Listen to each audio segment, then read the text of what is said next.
बिस्मिल्लाहिर्रहमानिर्रहीम। अस्सलामुअलैकुम। Saudi Urdu news channel में आप सबको वेलकम कहा जाता है। बहुत सारे गैर मुल्की अफराद इस बात के बारे में मालूमात हासिल करना चाहते हैं कि क्या विज़िट वीज़े पर उम्रा और ज़ियारत की वो सहूलत हासिल कर सकते हैं या कि नहीं। इसके अलावा सऊदी अरब में जो फ्री में बेहतरीन किस्म की वैक्सीन लगवाई जा रही है वबाई मर्ज़ कोरोना से मुताल्लिका, जो सऊदी अरब में अफराद विज़िट वीज़े पर इस वक्त मौजूद हैं, क्या वो इस सहूलत से फ़ायदा उठा सकते हैं या कि नहीं। इस बारे में सऊदी अरब के अहम इदारे की जानिब से बयानिया जारी हो गया है, जिसकी तफसीलात इस वीडियो में आपको बताई जाएंगी, ताकि वो अफराद जो अपनी फ़ैमिली को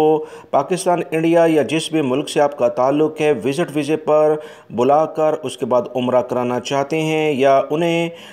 वैक्सीन की सहूलत सऊदी अरब में फ़्री में देना चाहते हैं, उनके लिए क्या मालूमात हैं। तफसीलात कुछ ये हैं कि सऊदी अरब के अहम इदारे की जानिब से ये बताया गया कि सऊदी अरब में वो तमाम गैर मुल्की जो कि अकामा होल्डर हैं और सऊदी शहरियों को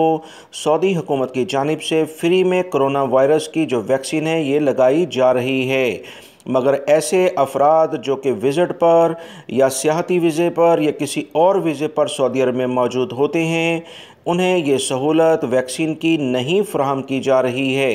ये बहुत वाज़ेह तौर पर सऊदी अरब के अहम इदारों की जानिब से बता दिया गया कि तवक्कलना एप्लीकेशन में जब तक डाटा अपडेट नहीं होगा और वो सिर्फ़ और सिर्फ अकामे की बेस पर और सऊदी अरब का जो ID कार्ड है सऊदी शहरियों के लिए उसी बुनियाद पर रजिस्टर्ड होता है, उससे आप अपॉइंटमेंट लेकर सऊदी अरब में वबाई मर्ज़ कोरोना की वैक्सीन की सहूलत हासिल कर सकते हैं। मज़ीद ताज़ा तरीन इतलात के मुताबिक वो अफराद जो ज़ियारत या उम्रे के लिए जाना चाहते हैं लाजमी तौर पर वैक्सीन लगवाएं, और इसके बगैर अभी कोई दूर दूर तक कोई प्लान सऊदी हुकूमत का नहीं कि बग़ैर वैक्सीन वाले अफराद को ज़ियारत या उम्रे के लिए भेजा जाए। रही बात हज के लिए, इसके लिए ऑलरेडी सऊदी हुकूमत की जानिब से पहले ही एलामिया जारी हो चुका है। इसी बुनियाद पर दीगर ममालिक ने सऊदी अरब में रजिस्टर्ड वैक्सीन अपने ममालिक में ज़ख़ीरा करनी शुरू कर दी है, ताकि हज के लिए आने वाले अफराद को ये कम से कम लगाई जाए, क्योंकि सऊदी हुकूमत की जानिब से 4 वैक्सीन